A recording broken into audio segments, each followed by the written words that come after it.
సంక్లిష్టమైన సర్జరీలు అనగానే మనకు వెంటనే గుర్తొచ్చేది పెద్ద పెద్ద ఆస్పత్రులు, ఆధునిక యంత్రాలు కదా.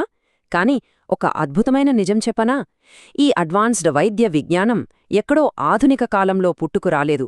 క్రీస్తుపూర్వం 600 సంవత్సరాల క్రితమే మన ప్రాచీన భారతదేశంలోనే మొదలైంది.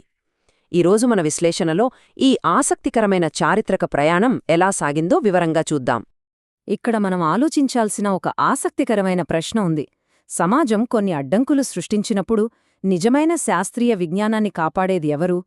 వినడానికి కొంచెం ఆశ్చర్యంగా ఉన్నా ఈనాటి మన వివరణ చరిత్రలో ఎవరికీ పెద్దగా తెలియని, తగిన గుర్తింపుకు నోచుకోని కొందరు శ్రామికవర్గ కళాకారుల చుట్టూ తిరుగుతుంది. వారు అట్టడుగు స్థాయి నుండి వచ్చినా తమ చేతి నైపుణ్యంతో ప్రాణాలు కాపాడే విద్యను తరతరాలుగా ఎలా బతికించారో చూస్తే మీరు ఖచ్చితంగా ఆశ్చర్యపోతారు. ఇక అసలు విషయానికి వస్తే ముందుగా మనం శస్త్రచికిత్స పితామహుడిగా పిలిచే ఆ గొప్ప వ్యక్తి గురించి తప్పకుండా తెలుసుకోవాలి. ఒక్కసారి ఆ కాలాన్ని ఊహించుకోండి. క్రీస్తుపూర్వం 600వ సంవత్సరం. ఒక రోగికి అత్యంత శ్రద్ధగా సర్జరీ చేస్తున్న ఈ మహానుభావుడే సుశ్రుతుడు. ఈయనను కేవలం మన దేశంలోనే కాదు సుమా, ప్రపంచమంతా ఫాదర్ ఆఫ్ సర్జరీ అని ఎంతో గొప్పగా పిలుస్తారు. ఎలాంటి ఆధునిక యంత్రాలు లేని ఆ కాలంలోనే ఆయన ఎన్నో అద్భుతమైన ఆపరేషన్లు విజయవంతంగా చేశారు.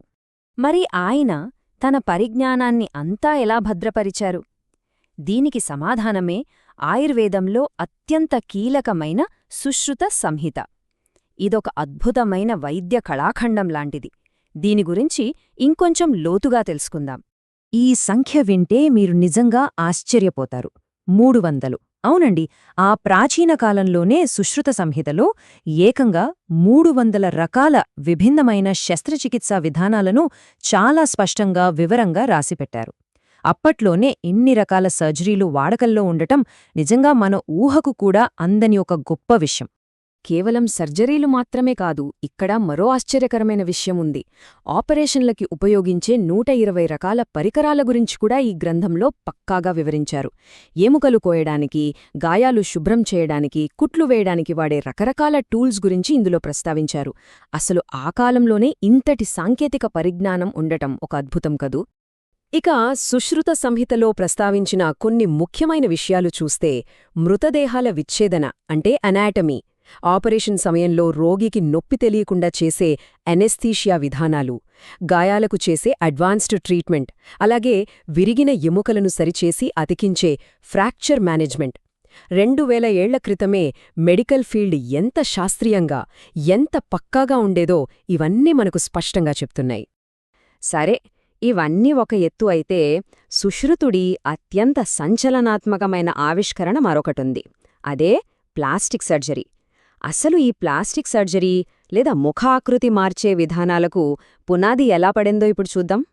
అప్పట్లో ఒక భయంకరమైన శిక్షా విధానముండేది. అదేంటంటే, ఎవరైనా నేరాలు చేసినా లేదా సామాజిక కట్టుబాట్లు తప్పినా వాళ్ల ముక్కు కోసేసేవారు. ముక్కు కోల్పోవడమంటే సమాజంలో తీవ్రమైన అవమానం. ఎవరి ముఖం చూడలేరు. సరిగ్గా మనుషుల ఈ అవసరమే ఒక కొత్త సర్జరీ ఆవిష్కరణకు దారితీసింది. ఇక్కడే సుశ్రుతుడి మేధస్సు మనకు కనిపిస్తోంది. ఆయన కనిపెట్టిన ఈ టెక్నిక్ని ఇండియన్ ఫ్లాప్ అని పిలుస్తారు. ఇందులో రోగి నుదురు లేదా చెంప పైభాగం నుండి కొంచెం చర్మాన్ని తీసి ఆ తెగిపోయిన ముక్కు భాగంలో ఖచ్చితమైన ఆకృతిలో మళ్లీ అతికించేవారు.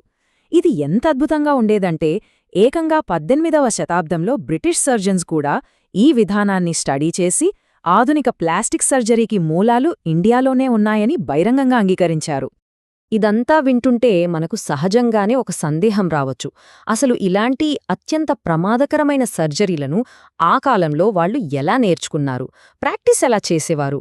దీనికి సమాధానం చాలా ఉత్కంఠభరితంగా ఉంటుంది. అప్పట్లో వాళ్లు ప్రాక్టీస్ చేయడానికి వాడిన పద్ధతులు చూస్తే మనం ఆశ్చర్యపోతాం. సొరకాయలు, పుచ్చకాయల లాంటి కూరగాయలు కోస్తూ కత్తి ఎలా పట్టుకోవాలో నేర్చుకునేవారు. నీటితో నిండిన తోలు సంచులకు కుట్లు వేస్తూ సర్జరీ తర్వాత స్టిచ్చెస్ వేయడం ప్రాక్టీస్ చేసేవారు. అలాగే జంతువుల అవయవాలను, మృతదేహాలను నిశితంగా గమనిస్తూ మానవ శరీరం గురించే అర్థం చేసుకునేవారు. బుక్కిష్ నాలెడ్జ్ కంటే ప్రాక్టికల్ నాలెడ్జ్కి సుశ్రుతుడు ఎంత ప్రాధాన్యత ఇచ్చారో దీని ద్వారా మనకు అర్థమవుతుంది. అయితే ఒక మంచి సర్జన్కి కేవలం టాలెంట్ ఉంటే సరిపోదు. ఎథిక్స్ కూడా చాలా ముఖ్యమని సుశ్రుతుడు బలంగా నమ్మారు. పరిసరాలు, వాడే పరికరాలు ఎప్పుడూ పరిశుభ్రంగా ఉండాలని, రోగిపట్ల దయచూపాలని, వృత్తిపట్ల క్రమశిక్షణ ఉండాలని ఆయన చెప్పారు. ఈ నైతిక విలువలు ఆ కాలానికే కాదు, ఇప్పటికీ కూడా ఒక అత్యాధునిక ఆలోచనా విధానమే కదా.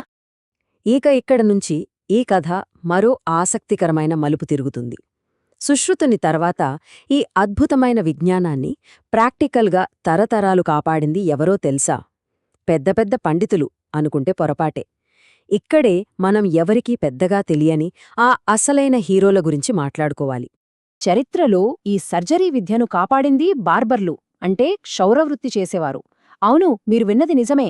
వీళ్లకి రోజూ పదునైన కత్తులు, బ్లేడ్లు వాడటం అలవాటు కాబట్టి చేతిలో సహజమైన నైపుణ్యం ఉండేది.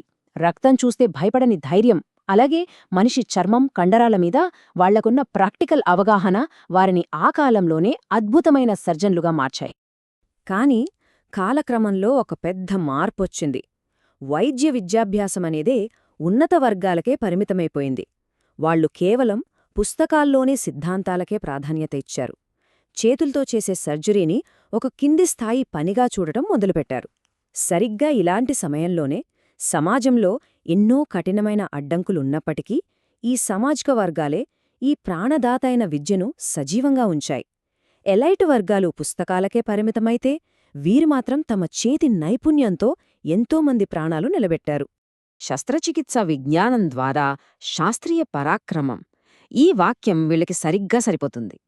ఈ శ్రామిక కళాకారుల నిజమైన హీరోయిజం యుద్ధాల్లోనో రాజకీయాల్లోనో లేదు. సమాజం పెట్టిన అడ్డంకులను ధైర్యంగా ఎదుర్కొని ప్రాక్టికల్ సైన్స్ ద్వారా మనుషుల ప్రాణాలు కాపాడ్డంలోనే వాళ్ల అసలైన గొప్పతనముంది. జ్ఞానమనేది ఎవరి సొత్తు కాదని వాళ్లు నిరూపించారు. ఇక మన ఈనాటి విశ్లేషణను ముగించే ముందు ఇదంతా చూశాక మీరందరూ ఒక్కసారి లోతుగా ఆలోచించాల్సిన విషయం ఒకటుంది. శాస్త్రీయ ప్రగతిని తమ చేతులతో నిర్మించి తరతరాలుగా కాపాడిన ఇలాంటి శ్రామిక వర్గపు కళాకారులకు చరిత్ర ఎప్పుడైనా తగిన గుర్తింపు ఇచ్చిందా? అసలు శాస్త్రవేత్త అంటే కేవలం ల్యాబ్లో కూర్చునే వ్యక్తేనా, లేక తన అద్భుతమైన నైపుణ్యంతో సమాజానికి మేలు చేసే ఇలాంటి శ్రామికుడు కూడానా? ఈ ప్రశ్నతో మిమ్మల్ని వదిలేస్తున్నాను. దీని గురించి ఒక్కసారి ఆలోచించండి.